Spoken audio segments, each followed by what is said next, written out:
الحمدللہ رب العالمین والعاقبۃ للمتقین والصلاة والسلام علی سید الانبیاء والمرسلین اما بعد فاعوذ باللہ من الشیطان الرجیم بسم اللہ الرحمن الرحیم۔ السلام علیکم ورحمۃ اللہ وبرکاتہ۔ آج کی اس ویڈیو میں ہم سورہ بقرہ کی آیت نمبر 14 اور 15 کو تجوید کے مطابق پڑھنا سیکھیں گے۔ واو کے اوپر زبر ہے، اس کو پڑھیں گے وا، حمزہ کے نیچے زیر ہے، اس کو پڑھیں گے ای پڑھنا ہے، اے نہیں پڑھنا، اے یہ غلط ہے، و ای۔ ذال کے بعد الف آ گیا، اس کو پڑھیں گے ذا، لمبا کریں گے، کیونکہ زبر کے بعد الف آ جائے تو وہاں پر زبر کو لمبا کیا جاتا ہے۔ اب زبر کو لمبا کرتے ہوئے اس کو پڑھیں گے ذا، ذا پڑھنا ہے، اس کو ذا پڑھ دیا تو پھر آپ ذا کو پڑھ رہے ہیں۔ ان تینوں کی آوازیں آپس میں ایک دوسرے کے ساتھ ملتی ہیں، بغیر سیٹی کے پڑھنا ہے اور لمبا کرنا ہے۔ ذا ذا وَإِذَا، لام کے اوپر زبر ہے، اس کو پڑھیں گے لا، اس قاف کو لام کے ساتھ ملا دیں گے، یہاں پر واو اور الف کو نہیں پڑھا جائے گا۔ یہ خالی حروف ہیں، خالی حروف جن پر حرکت وغیرہ نہیں ہوتی وہ چھوڑ دیتے ہیں۔ اس قاف کو لام کے ساتھ ملائیں گے، لام مشدد ہے، 2 مرتبہ پڑھا جائے گا، تو یہ بن جائے گا لا قل لا، قل لا، زبر کی وجہ سے پڑھا جائے گا لا قل لا، لا قل لا۔ آگے ذال کے نیچے زیر آ گئی، یا ساکنہ آ گیا، ذال کو یا کے ساتھ ملائیں گے، اور ذال کے نیچے جو زیر ہے اس کو لمبا کریں گے تو یا کی آواز نکل آئے گی، تو یہ بن جائے گا زی، زی پڑھنا ہے، زی، زا پڑھا جائے گا جو کہ غلط ہے، زی بغیر سیٹی کے پڑھنا ہے، اور زی نہیں پڑھنا، اس کو پڑھنا ہے زی، زی، زی، لا قل زی، نون کے اوپر زبر ہے تو یہ بن جائے گا نا، زین۔ آگے حمزہ کے اوپر کھڑا زبر ہے، اس کو ایک الف کے برابر لمبا کریں گے، میم کے اوپر زبر ہے، اس کو پڑھیں گے ما، آم۔ نون کے اوپر پیش ہے، آگے واو ساکنہ آ گیا، اس نون کو واو کے ساتھ ملائیں گے اور نون کے اوپر جو پیش ہے اس کو لمبا کریں گے تو واو ساکن کی آواز نکل آئے گی اور یہ بن جائے گا نو، آمنو، آمنو۔ آگے قاف آ گیا تو قاف کے اوپر زبر ہے اور زبر کے بعد الف آ گیا تو اس قاف کو لمبا کریں گے تو الف کی آواز نکل آئے گی اور یہ بن جائے گا قا۔ اس کو قا پڑھنا ہے، کا نہیں پڑھنا، وگرنہ یہ کا پڑھا جائے گا جو کہ غلط ہے، کیونکہ ان دونوں کی آوازیں آپس میں ایک دوسرے کے ساتھ ملتی ہیں۔ تو قا، قا، آگے لام کے اوپر پیش ہے، آگے واو ساکنہ آ گیا، اس لام کو واو کے ساتھ ملائیں گے، واو ساکن سے پہلے پیش ہے تو واو مدہ ہے تو اس کو لمبا کریں گے، آگے حمزہ آ گیا جو کہ دوسرے کلمے میں ہے تو یہ مد منفصل ہے تو اس کو مزید لمبا کریں گے مد کی وجہ سے، یہ بن جائے گا قالو، قالو۔ آگے حمزہ کے اوپر کھڑا زبر ہے، اس کو لمبا کریں گے، میم کو نون کے ساتھ ملائیں گے، نون مشدد ہے تو مشدد حرف کو 2 مرتبہ پڑھا جاتا ہے اور نون مشدد کو غننے کے ساتھ پڑھا جاتا ہے۔ اب یہاں پر نون مشدد ہے تو اس کو غننے کے ساتھ پڑھیں گے اور 2 مرتبہ پڑھیں گے، آمنا، من، آواز کو ناک میں لے جا کر تھوڑا سا لمبا کیا، من، آگے زبر کے بعد الف آ گیا تو اس کو لمبا کریں گے نا، من، من، واو کے اوپر زبر ہے، اس کو پڑھیں گے وا، حمزہ کے نیچے زیر ہے، اس کو پڑھیں گے ای، و ای۔ یہاں پر یہ ذال ہے، اس کو پڑھیں گے ذا، لمبا بھی کریں گے کیونکہ الف آ گیا، ذا پڑھنا ہے، زا نہیں پڑھنا، وگرنہ یہ زا پڑھا جائے گا جو کہ سیٹی کے ساتھ ہے، تو زا یہ غلط ہے، پڑھیں گے ذا، ذا وَإِذَا۔ خو کے اوپر زبر ہے، اس کو پر پڑھیں گے خو، اگر اس کو پڑھ دیا خا تو یہ بریک پڑھا جا رہا ہے، خے پڑھا جا رہا ہے جو کہ غلط ہے، تو اس کو پر کریں گے خو، خو، زبان کی جڑ کو تاریخ کی طرف بلند کریں گے خو۔ آگے لام کو واو کے ساتھ ملائیں گے، واو ساکن ہے، لو، یہ واو لین ہے، واو ساکن سے پہلے زبر آ جائے تو واو لین ہوتی ہے، نرمی کے ساتھ پڑھیں گے وَإِذَا خَلَوْا، وَإِذَا خَلَوْا۔ آگے حمزہ کے نیچے زیر ہے، اس کو پڑھیں گے ای، اے نہیں پڑھنا، اے یہ مجہول طریقہ ہے، اے نہیں ای، ای لام کے اوپر کھڑا زبر، اس کو لمبا کریں گے ایک الف کے برابر، لا، ایلا، ایلا۔ شین کے اوپر زبر ہے، اس کو پڑھیں گے ش، اور یا کے اوپر کھڑا زبر ہے، اس کو لمبا کریں گے یا، تو یہ بن جائے گا ش یا، کو یا کے ساتھ ملائیں گے تو یہ بن جائے گا تی، تو اس کو تی پڑھنا ہے، تی نہیں پڑھنا، وگرنہ تا پڑھا جائے گا۔ ان دونوں کی آوازیں آپس میں ایک دوسرے کے ساتھ ملتی ہیں، یہ دونوں حروف قریب و صوت ہے، تو تا کو پر کریں گے تی، تی، تی، تی، یہ غلط ہے، تی، آگے نون کے نیچے زیر ہے، اس کو پڑھیں گے نی، اور ہا کو میم کے ساتھ ملیں گے، یہ بن جائے گا ہم، تو یہ پورا لفظ بن جائے گا شیاطینہم، شیاطینہم۔ آگے قاف کو پر پڑھیں گے اور آگے الف ہے، اس کو لمبا بھی کریں گے، یہ بن جائے گا قا، قا، کا پڑھ دیا تو پھر یہ کا پڑھا جائے گا جو کہ غلط ہے، قو، آگے لام کو واو کے ساتھ بنائیں گے اور لمبا کریں گے لو، قالو، آگے حمزہ آ گیا، تو حمزہ کے آ جانے کی وجہ سے یہ مد منفصل ہے، تو مد کی علامت آپ کو نظر آ رہی ہوگی، اس کو لمبا کریں گے قالو، حمزہ کو نون کے ساتھ بنائیں گے، نون مشدد ہے 2 مرتبہ پڑھا جائے گا، غننے کے ساتھ پڑھا جائے گا، اور بعد میں الف آ جانے کی وجہ سے نون کو لمبا کریں گے، تو یہ نون ایک تو غننے کی وجہ سے لمبا ہوگا اور دوسرا الف کے آ جانے کی وجہ سے اس کو لمبا کریں گے، تو غنہ کس طرح ہوگا، ان، آواز کو ناک میں لے جا کر تھوڑا سا لمبا کیا، ان، آگے زبر کے بعد الف آ گیا تو الف کے آ جانے کی وجہ سے زبر کو مزید لمبا کیا تو یہ بن جائے گا نا، تو اس کو پڑھیں گے ان، ان،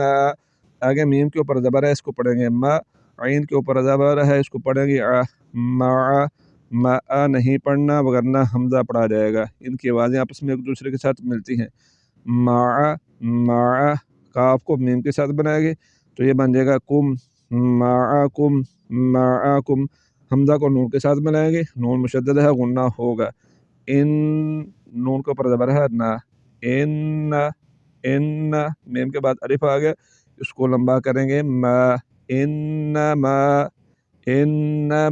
نون کو ہا کے ساتھ بنائیں گے، نہ پڑھنا ہے، نہ نہیں پڑھنا ورنہ ہا پڑھا جائے گا جو کہ غلط ہے، تو اس ہا کو نہیں پڑھنا، اس ہا کو پڑھنا ہے،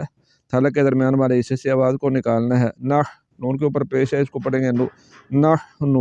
نحنو، میم کو سین کے ساتھ ملائیں گے یہ بن جائے گا آگے تا کو ہا کے ساتھ ملائیں گے یہ بن جائے گا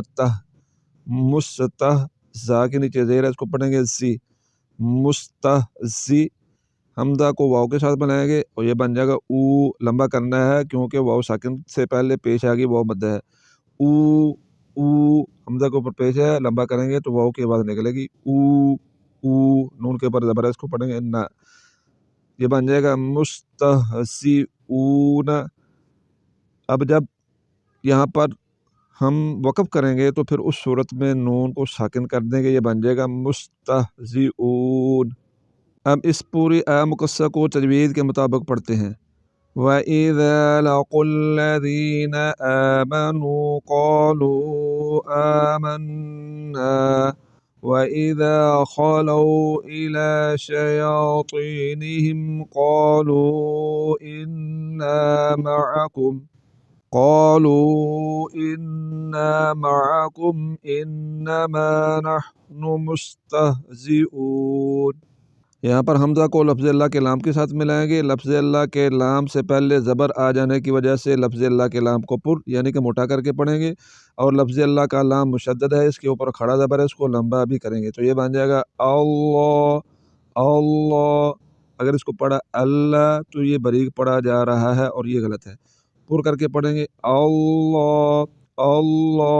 آ کے اوپر پیش ہے اس کو پڑھیں گے ہو پڑھنا ہے، ہو نہیں پڑھنا، اگر ہو پڑھا تو یہ مجہول ہے، اللہ، یا کو سین کے ساتھ ملائیں گے، سین ساکن ہے، یس، آگے تا کو ہا کے ساتھ ملائیں گے یس تہ، آگے زا کے نیچے زیر ہے اس کو پڑھیں گے زی پڑھنا ہے، زی پڑھا تو پھر زال پڑھا جائے گا بغیر سیٹی کے، تو زا کو سیٹی کے ساتھ پڑھتے ہیں تو اس کو پڑھیں گے زی، یستہزی، حمزہ کے اوپر پیش ہے اس کو پڑھیں گے او، یستہزئو، با کے نیچے زیر ہے اس کو پڑھیں گے بی پڑھنا ہے، بے، یہ مجہول ہے اس طرح نہیں پڑھنا، آگے ہا کو میم کے ساتھ ملائیں گے بہم، واو کے اوپر زبر ہے اس کو پڑھیں گے وا، یا کے اوپر زبر ہے اس کو پڑھیں گے یا، میم کے اوپر پیش ہے آگے دال مشدد آ گیا اس کو 2 مرتبہ پڑھیں گے مد، اور پیش کی وجہ سے پڑھیں گے مد، وایا مد، ہا کو میم کے ساتھ بنائیں گے یہ بن جائے گا ہم، وایا مدہم، فا کو یا کے ساتھ بنائیں گے، فا کے نیچے زیر ہے آگے یا ساکن آ گئی تو فا کے نیچے جو زیر ہے اس کو لمبا کریں گے تو یا ساکن کی آواز نکلے گی اور یہ بن جائے گا فی، لمبا کرنا ہے، تو کے اوپر پیش ہے اور آگے غین آ گیا تو تو کو غین کے ساتھ ملائیں گے یہ بن جائے گا تو، غین کو بھی پر پڑھنا ہے اور تو کے اوپر پیش ہے تو بھی پر پڑھنا ہے کیونکہ تا اور تا یہ دو حروف آپس میں ایک دوسرے کے ساتھ ملتے ہیں تو تا ہمیشہ پر پڑھا جاتا ہے، تو آگے یا کے اوپر زبر ہے آگے الف آ گیا تو یا کے اوپر جو زبر ہے اس کو لمبا کریں گے تو الف کی آواز نکل آئے گی اور یہ بن جائے گا یا فی تو یا نون کے نیچے زیر ہے، نہیں پڑھنا ہے، نے یہ مجہول ہے، اس طرح نہیں پڑھنا۔ ہاں کو میم کے ساتھ بنائیں گے، یہ بن جائے گا ہم، فی طغیانہم۔ یا کو عین کے ساتھ بنائیں گے یا اگر اس کو پڑھ دیا یا تو پھر حمزہ پڑھا جائے گا جو کہ غلط ہے۔ ان کی آوازیں آپس میں ایک دوسرے کے ساتھ ملتی ہیں، تو عین کو پڑھنا ہے یا میم کے اوپر زبر ہے، اس کو پڑھیں گے ما، ہا کے اوپر پیش ہے، آگے واو ساکنہ آ گیا، ہا کو واو کے ساتھ بنائیں گے، یہ بن جائے گا ہو، نون کے اوپر زبر ہے، اس کو پڑھیں گے نا، اور جب وقف کریں گے تو یہ بن جائے گا یعمہون۔ اب اس آیہ مقصہ کو تجوید کے مطابق پڑھتے ہیں۔ اللہ یستہزئ بہم ویمدہم فی طغیانہم یعمہون۔ تو یہ آج کی ویڈیو تھی جس میں ہم نے سورہ بقرہ کی آیت نمبر 14 اور 15 کو تجوید کے مطابق پڑھنا سیکھا۔ یقیناً یہ ویڈیو آپ کو پسند آئی ہوگی۔ اگر یہ ویڈیو پسند آئی ہے تو پھر اس کو لائک کریں، اگر ویڈیو پسند نہیں آئی تو پھر آپ اس کو ڈس لائک کر سکتے ہیں۔ اس ویڈیو کے ذریعے یقیناً آپ نے کچھ نہ کچھ سیکھا ہوگا، اور اگر آپ نے سیکھا ہے اور اسی طرح مزید سیکھنا چاہتے ہیں تو پھر اس کے لیے ضروری ہے کہ آپ اس چینل کو سبسکرائب کریں۔ صدقہ جاریہ سمجھ کر اس ویڈیو کو زیادہ سے زیادہ لوگوں تک شیئر کریں تاکہ زیادہ سے زیادہ لوگ تجوید کے مطابق قرآن مجید فرقان حمید کی تلاوت کرنا سیکھ سکیں۔ آخر میں اس دعا کے ساتھ آپ سے اجازت چاہتا ہوں، اللہ پاک ہم سب کو صحیح طریقے سے تجوید کے مطابق قرآن مجید فرقان حمید کی تلاوت کرنے، اس کا ادب و احترام کرنے اور اس کے احکامات پر عمل کرنے کی توفیق عطا فرمائے۔ دعاؤں میں یاد رکھیے گا۔ اللہ حافظ۔